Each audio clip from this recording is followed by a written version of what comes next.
नमस्कार, स्वागत है आप सभी का डीडी न्यूज़ के इस विशेष सांकेतिक भाषा के बुलेटिन में। आपके साथ मैं हूं संध्या शर्मा और मेरे साथ हैं मेरी सहयोगी दीपाली। आइए बुलेटिन की शुरुआत करते हैं हेडलाइंस के साथ। देश भर में धूमधाम से मनाया जा रहा है बुराई पर अच्छाई की जीत का प्रतीक दशहरा। राष्ट्रपति द्रौपदी मुर्मू और प्रधानमंत्री ने देशवासियों को दी बधाई। आज शाम को लाल किला परिसर में होने वाले रावण दहन कार्यक्रम में होंगे शामिल।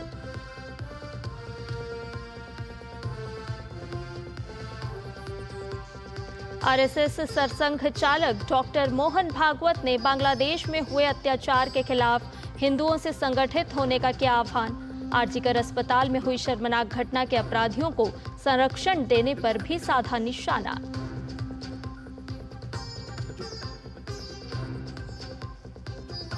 हरियाणा के पंचकुला में 17 अक्टूबर को होगा सीएम का शपथ ग्रहण समारोह। सीएम के साथ अन्य मंत्री भी पद एवं गोपनीयता की लेंगे शपथ। प्रधानमंत्री समेत कई राज्यों के मुख्यमंत्री होंगे शामिल।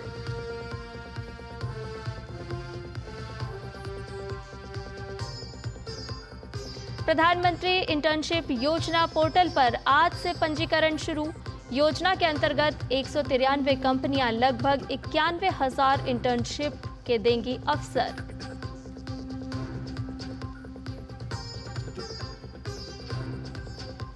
और बांग्लादेश के खिलाफ T20 सीरीज को क्लीन स्वीप करने के इरादे के साथ आज उतरेगा भारत।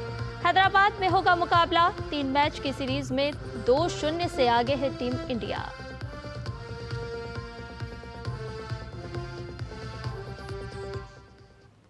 और बुलेटिन में सबसे पहले आपको बड़ी खबर से रूबरू करा देते हैं। दरअसल राष्ट्रीय जांच एजेंसी ने पाकिस्तान स्थित बब्बर खालसा इंटरनेशनल के प्रमुख वधावत सिंह उर्फ बब्बर और 5 अन्य आतंकवादियों के खिलाफ हत्या के मामले में आरोप पत्र दाखिल किया है। एनआईए ने पंजाब में विश्व हिंदू परिषद के नेता विकास प्रभाकर उर्फ विकास बग्गा की हत्या के मामले में शुक्रवार को ये आरोप पत्र दाखिल किए हैं। विश्व हिंदू परिषद नेता बग्गा की 13 अप्रैल 2024 को पंजाब के रूपनगर जिले के नांगल में उनकी हलवाई की दुकान में बीकेआई मॉड्यूल से जुड़े आतंकवादियों ने गोली मारकर हत्या कर दी थी। दाखिल एनआईए के आरोप पत्र में बब्बर के साथ साथ 2 अन्य फरार आरोपियों और 3 गिरफ्तार आरोपियों को इस जघन्य हत्या के मुख्य अपराधियों के रूप में नामित किया गया है।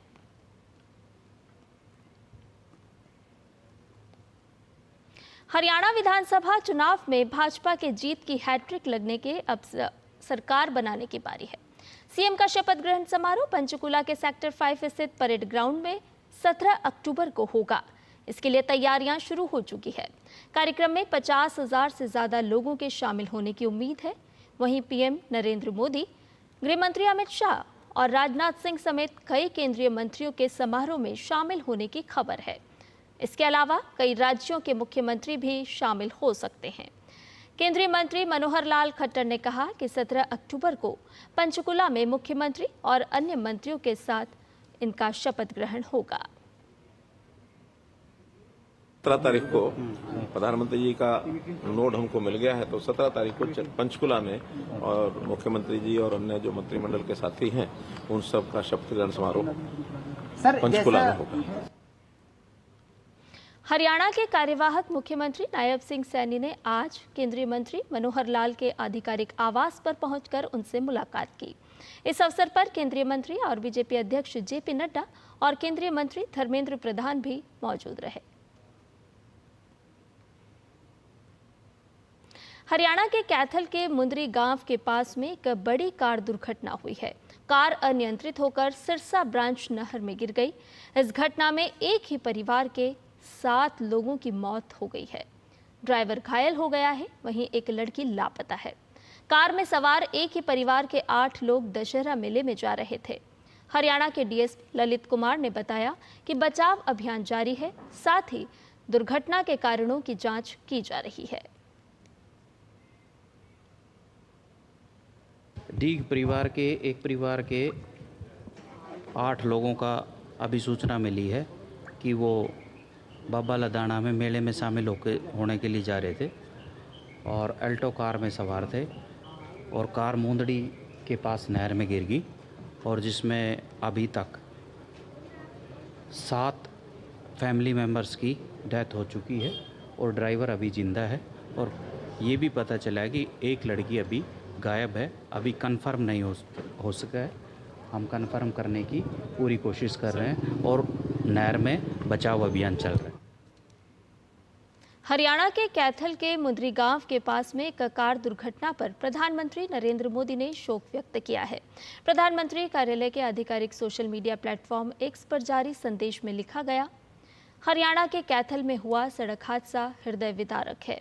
इसमें जान गंवाने वालों के शोकाकुल परिजनों के प्रति मेरी गहरी संवेदनाएं। ईश्वर उन्हें इस पीड़ा को सहने की शक्ति प्रदान करे। राज्य सरकार की देखरेख में स्थानीय प्रशासन मौके पर हर संभव मदद में जुटा हुआ है। तमिलनाडु के तिरुवल्लुर में मैसूर दरभंगा बागमती एक्सप्रेस पटरी से उतर गई। घटनास्थल पर राहत अभियान जारी है। रेलवे सुरक्षा आयुक्त दक्षिणी सर्कल अनंत मधुकर चौधरी ने करवाई पट्टी रेल घटना स्थल का निरीक्षण करने के बाद कहा कि मैं यहां जांच करने आया हूं। मुझे पहले घटनास्थल की जांच करनी है, विभिन्न लोगों से बयान लेना है और फिर उसके बाद किसी निष्कर्ष पर पहुंचेंगे। ट्रेन के पटरी से उतरने का कारण बाधित हुए रेल मार्ग को देखते हुए train number 22641 Thiruvananthapuram Shalimar express train को तिरुवनंतपुरम से रवाना होने के लिए पुनर्निर्धारित किया गया है।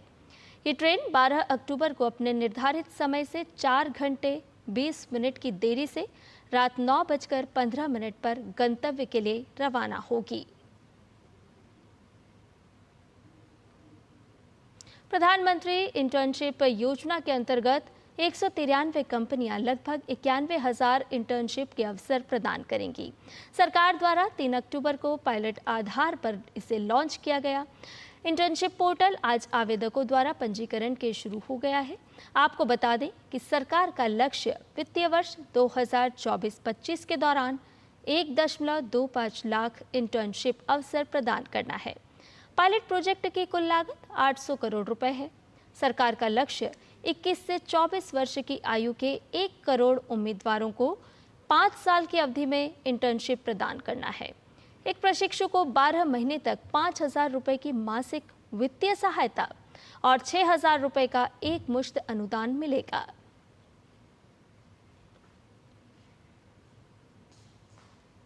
रक्षा मंत्री राजनाथ सिंह ने आज बीआरओ द्वारा 75 बुनियादी ढांचा परियोजनाओं का वीडियो कॉन्फ्रेंस के जरिए उद्घाटन किया। इस वर्चुअल बैठक में सैन्य अधिकारियों के साथ कई राज्यों के मंत्री मौजूद रहे।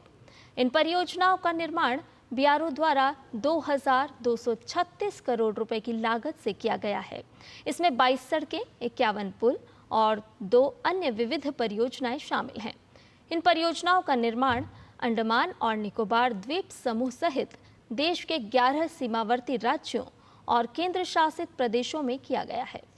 सबसे महत्वपूर्ण परियोजनाओं में से एक सिक्किम में कुपुप शेराथांग रोड है, जो जवाहरलाल नेहरू मार्ग और जुलुक एक्सिस के बीच एक महत्वपूर्ण कड़ी के रूप में काम करेगी। इससे दूर दराज के क्षेत्रों जैसे लद्दाख, जम्मू कश्मीर, हिमाचल प्रदेश, उत्तराखंड, सिक्किम और अरुणाचल प्रदेश में तैनात सशस्त्र बलों की गतिशीलता बेहतर होगी। ये परियोजनाएं भारत चीन सीमा पर सैन्य लॉजिस्टिक्स को सुधारने के लिए बनाई गई है। इसके साथ ही इस वर्ष बीआरओ बुनियादी ढांचा परियोजनाओं की संख्या 111 हो गई है, जिसकी लागत बढ़कर 3,751 करोड़ रुपए हो गई है। 2023 में कुल 3,611 करोड़ रुपए की लागत से निर्मित 125 बीआरओ बुनियादी ढांचा परियोजनाएं राष्ट्र को समर्पित की गईं। वहीं प्रधानमंत्री नरेंद्र मोदी के नेतृत्व में विकसित भारत का लक्ष्य 2047 तक भारत को एक विकसित राष्ट्र में बदलना है। जम्मू कश्मीर के एलजी मनोज सिन्हा ने श्रीनगर से 7,000 किलोमीटर लंबी वायु वीर विजेता कार रैली को हरी झंडी दिखाकर रवाना किया। ये रैली सियाचिन एयरबेस से शुरू होकर अरुणाचल प्रदेश के तवांग से होते हुए नवंबर के मध्य में दिल्ली में समाप्त होगी। रैली का मुख्य उद्देश्य लोगों में भारतीय वायुसेना के उल्लेखनीय उपलब्धियों के बारे में जागरूकता बढ़ाना और युवाओं को वायुसेना में शामिल करने के लिए प्रेरित करना है। हिंदुस्तान एरोनॉटिक्स लिमिटेड को महारत्न केंद्रीय सार्वजनिक क्षेत्र उद्यम का दर्जा मिलने पर रक्षा मंत्री राजनाथ सिंह ने बधाई देते हुए सोशल मीडिया प्लेटफॉर्म एक्स पर पोस्ट किया। यह जानकर खुशी हुई कि हिंदुस्तान एरोनॉटिक्स लिमिटेड को महारत्न केंद्रीय सार्वजनिक क्षेत्र उद्यम का दर्जा दिया गया है। मैं इस उपलब्धि पर HAL की पूरी टीम को बधाई देता हूं। इस ऊंचाई के साथ HAL 14वां महारत्न CPSE बन गया, एक ऐसा दर्जा जो इसकी परिचालन स्वायत्तता और वित्तीय शक्तियों को और मजबूत करने में मदद करेगा।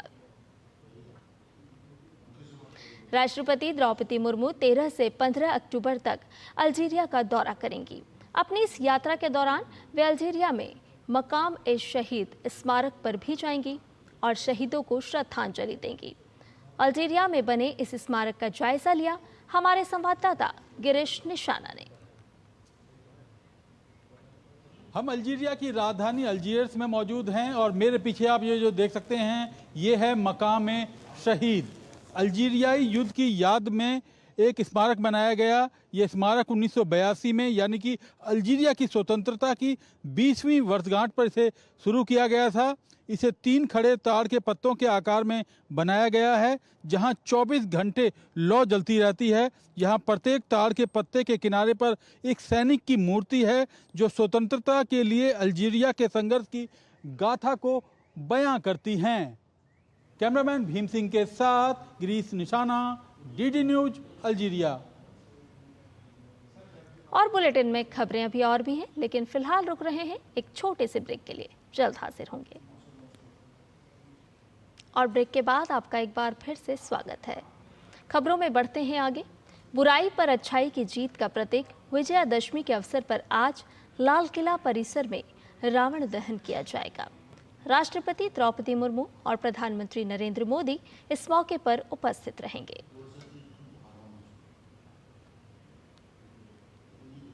राष्ट्रपति द्रौपदी मुर्मू ने विजयादशमी के शुभ अवसर पर देशवासियों को शुभकामनाएं दी हैं। अपने सोशल मीडिया हैंडल एक्स पर राष्ट्रपति ने लिखा, विजयादशमी के शुभ अवसर पर मैं सभी देशवासियों को हार्दिक बधाई एवं शुभकामनाएं देती हूं। यह अन्याय पर न्याय की विजय का पर्व है। यह त्योहार सत्य और सदाचार के मूल्यों पर हमारे विश्वास का प्रतीक है। इस शुभ अवसर पर हमें संकल्प लेना चाहिए कि कठिन से कठिन परिस्थितियों में भी हम न्याय का पक्ष लेंगे। मेरी मंगल कामना है कि यह पावन पर्व सभी के जीवन में सुख समृद्धि का संचार करे तथा हमारा देश सदा विकास के पथ पर अग्रसर रहे।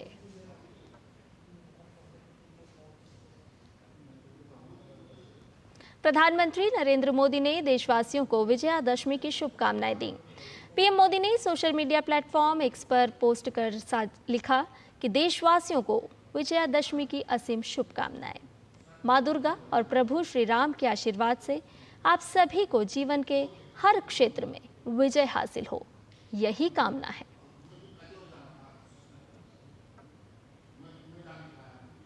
रक्षा मंत्री राजनाथ सिंह ने पश्चिम बंगाल के दार्जिलिंग में जवानों के साथ विजयादशमी मनाई। इस अवसर पर रक्षा मंत्री ने विधि विधान के साथ शस्त्र पूजा की। रक्षा मंत्री ने सुखना कैंट में जवानों के माथे पर तिलक भी लगाया।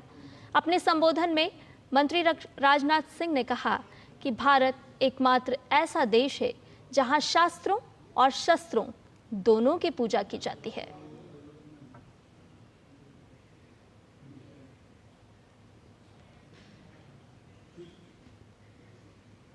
मैं आप सभी को विजयादशमी के इस पावन पर्व की हार्दिक बधाई देता हूं और आपके परिवारजनों को भी मैं अपनी हार्दिक शुभकामनाएं देता हूं। साथियों, भारत संभवतः इकलौता देश है जहां शास्त्रों और शस्त्रों की एक साथ पूजा होती है, यानी शास्त्र और शस्त्र को समान आदर के भाव से भारत में देखा जाता है। यह हमारी उस विशाल और महान सांस्कृतिक परंपरा का प्रतीक है जिसमें हम किसी भी वस्तु का उपयोग करने के पहले और बाद में उसके प्रति कृतज्ञता ज्ञापित करते हैं।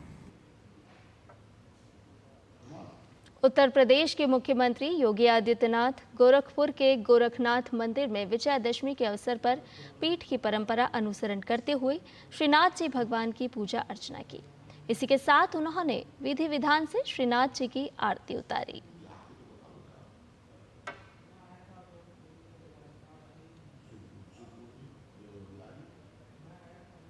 गुजरात के मुख्यमंत्री भूपेंद्र पटेल ने विजयादशमी के अवसर पर गांधीनगर में शस्त्र पूजा की।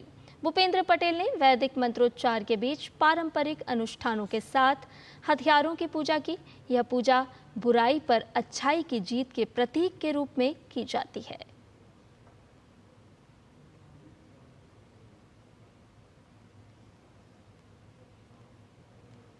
मध्य प्रदेश के मुख्यमंत्री डॉक्टर मोहन यादव ने अधर्म पर धर्म की विजय के प्रतीक विजयादशमी पर शस्त्र पूजन किया। मुख्यमंत्री मोहन यादव ने कहा कि विजयादशमी पर शस्त्र पूजन का महत्वपूर्ण सांस्कृतिक और धार्मिक महत्व है, जो हिंदू सनातन परंपरा से जुड़ा हुआ है। युगों युगों से दशहरे का पर्व हम सबको हमारी सनातन संस्कृति से जोड़ता है और सच में आज शस्त्र पूजन करके दशहरा पूरा देश का सनातन धर्मी पूरा समाज मनाता है। कई कारणों से आज का महत्व है। आज खास करके हमारी स्वर्गीय राजमाता विजय राजा सिंधिया जी का भी जन्मोत्सव है। मैं उनको भी नम्र श्रद्धांजलि अर्पित करता हूँ, उनको स्मरण करता हूँ। ऐसी पुण्य श्लोक अहिल्या माता को भी स्मरण करना चाहूँगा, जिनकी 300वीं जयंती चल रही है। आज इसी अवसर पर हमने पूरे प्रदेश में दशहरा उत्सव उनके नाम पर मनाने का निर्णय किया है।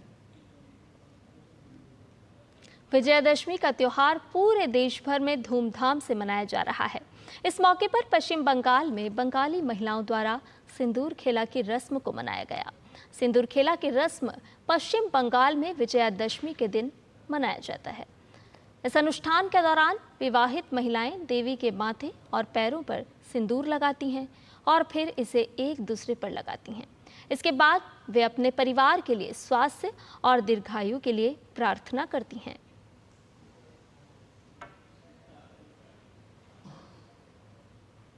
नागपुर स्थित राष्ट्रीय स्वयंसेवक संघ के मुख्यालय में आज विजयादशमी उत्सव मनाया गया। इस अवसर पर सरसंघ चालक डॉक्टर मोहन भागवत ने शस्त्र पूजा की।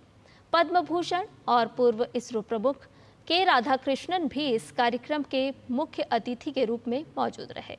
इस मौके पर केंद्रीय मंत्री नितिन गडकरी, महाराष्ट्र के उप मुख्यमंत्री देवेंद्र फडणवीस और पूर्व इसरो प्रमुख के सिवन भी उपस्थित रहे। 27 सितंबर 1925 में विजयादशमी के दिन ही संघ की स्थापना हुई थी।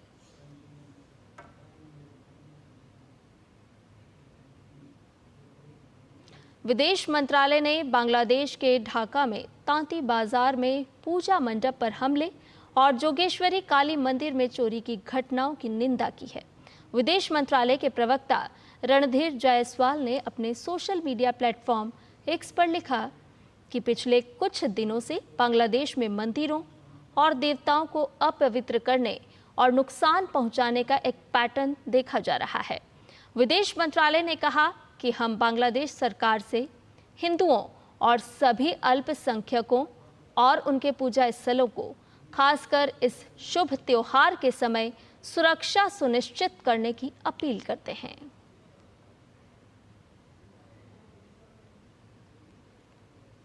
बांग्लादेश का जिक्र करते हुए डॉक्टर मोहन भागवत ने कहा कि वहां हिंदुओं पर अत्याचार करने की परंपरा दोहराई गई। बांग्लादेश में क्या हुआ, उसके कुछ तात्कालिक कारण और पहलू है, ये बात ठीक है, लेकिन इतना बड़ा उत्पात तो उससे नहीं होता कि उस उत्पात के कारण वहां के हिंदू समाज पर जो अत्याचार बार बार होते हैं उस परंपरा को फिर से दोहराया गया। पहली बार वहां का हिंदू संगठित होकर अपने बचाव में रास्ते पर आया, इसलिए कुछ बचाव हो गया। परंतु कहीं कोई गड़बड़ हो, दुर्बलों पर अपना गुस्सा निकालने की ये जो कट्टरपंथी प्रवृत्ति है, वो प्रवृत्ति जब तक वहां विद्यमान है तब तक वहां की हिंदू क्या वहां के सभी अल्पसंख्यक उनके सर पे खतरे की तलवार लटकी रहेंगी। अपने संबोधन में आरएसएस प्रमुख डॉक्टर मोहन भागवत ने कोलकाता रेपकांड को बेहद शर्मनाक बताया।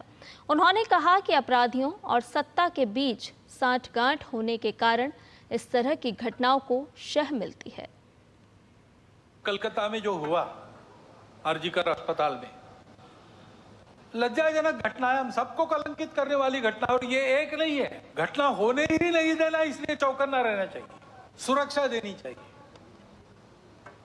परंतु होने के बाद भी वहां जिस प्रकार से टालमटाल का प्रयास हुआ, अपराधियों को संरक्षण देने का प्रयास हुआ, ये जो अपसंस्कृति फैली है उसके साथ अपराध और राजनीति का जो गठबंधन हो गया है, उसके ये परिणाम है।